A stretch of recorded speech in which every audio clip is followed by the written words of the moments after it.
Mr. Patrick Tay.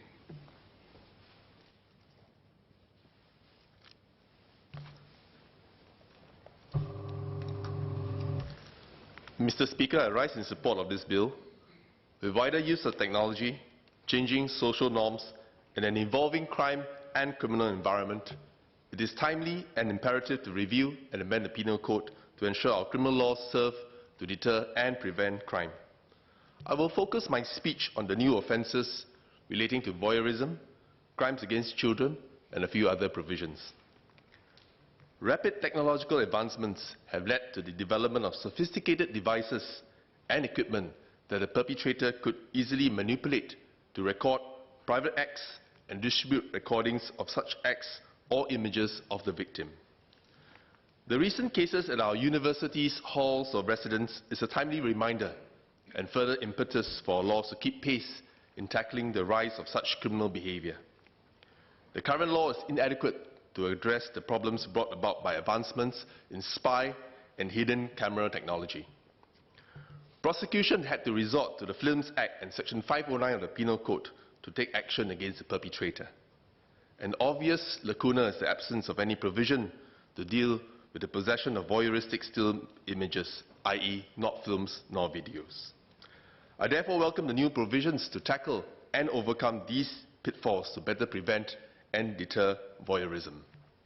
However, I'm concerned that the offence might be too broad as to criminalize private investigators in the course of their work or witnesses trying to make a recording for the purposes of reporting a crime or caregivers checking on the safety of their charges. Whilst it is acknowledged that the new provisions to criminalize such offences are progressive and keeps pace with the changing modes of commission of such offences, it cannot be denied that there is sometimes little comfort to the victims to have the perpetrators punished. The pivotal concern of the victim, especially the more vulnerable minor and young person, will be to have those images or recordings deleted immediately and to prevent further distribution. The laws and processes need to address this. One suggestion could be to empower the courts to simultaneously make an order for the expunging of offending images or recordings when meting out punishments to the perpetrator. In the same vein, punishment of the perpetrator for the offence of possessing or distributing voyeuristic intimate images or recordings might not end the distribution chain. It is suggested that the perpetrator be compelled by law to disclose the source from which access to the images or recordings were gained. This will enable the law enforcement agencies to trace the original source of the offending act and take the necessary action against the original perpetrator, which would prevent the further distribution of the images or recordings. On the other side of the equation, the perpetrator should be helped and treated since voyeurism is often associated with a recognized psychiatric disorder. The courts could be empowered to refer the perpetrator, upon the assessment of a psychiatrist, to psychiatric treatment. The appropriate punishments coupled with psychiatric treatment could well minimize recidivism. The global market for child abuse material is growing at an alarming speed, aided by advances in technology and the World Wide Web. Children used in the production and distribution of child abuse material suffer horrific immediate physical injuries as well as emotional, mental and psychological disorders with long-lasting repercussions. I therefore support the new provisions criminalizing activities relating to child abuse material and which define very clearly offences relating to child abuse material. The new provisions have addressed a lacuna in the law concerning minors of or above 16 but below 18 years of age. It is now an offence when a perpetrator uses or procures minors in this age group for the production, distribution or sale and possession of child abuse material, Section 377 BL. However, this is an offence only if the minor and the perpetrator are in an exploitative relationship. It is a defence by virtue of Section 377 BM, where the accused person is able to prove that he did not intentionally come into possession of or gain access to intimate image or recording, and on becoming aware that he has in his possession or he has gained access to the intimate image or recording, he has, as soon as practicable, taken all reasonable steps to seize possession of or access to the intimate image or material. The same defence by virtue of Section 377BN is available to an accused person charged with the offence of having possession of or gaining access to child abuse material under Section 377BK. For the same reasons mentioned earlier, it suggested that the accused be compelled to disclose the source from which he obtained or gained access to the offending material. While it is agreed that a tough stance ought to be adopted in the punishment of perpetrators in order that minors below 14 years of age could be protected, it must be noted that punishment alone would not deter or reduce such crimes. Education of minors is essential to enable them to recognize criminal acts against them, and just as essential is that the minors must know where they can go to immediately for help and support. Hence, a robust support system must be established, and it is suggested that our schools step up their support system, as teachers and school counsellors are usually who the minor will go to for help. Perpetrators must also be given help and treatment, especially if they are serial offenders. Rehabilitation and therapy, including psychiatric treatment or psychological counselling, could be made mandatory, which should continue after the perpetrator's release from prison if assessed by psychiatrists to be necessary for the perpetrator's complete recovery.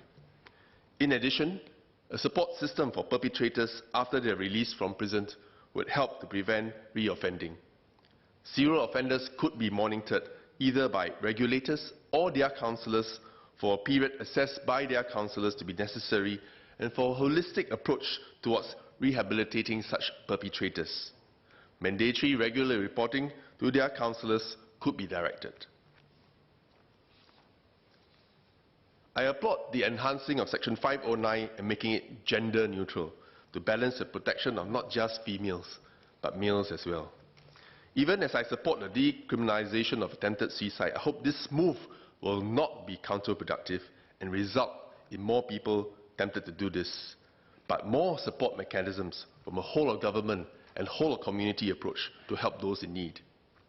With the amendments to the definition of public servant to include persons who are employed by contractors engaged to perform certain duties on behalf of the government or a statutory board, such law enforcement functions and escorting persons in remand and prisoners, I wish to ask Minister to clarify whether private security officers who are not auxiliary police officers will be treated as public servants if they are engaged to carry out law enforcement duties such as crowd control and access control, including issuing of summonses for offences and other law enforcement duties.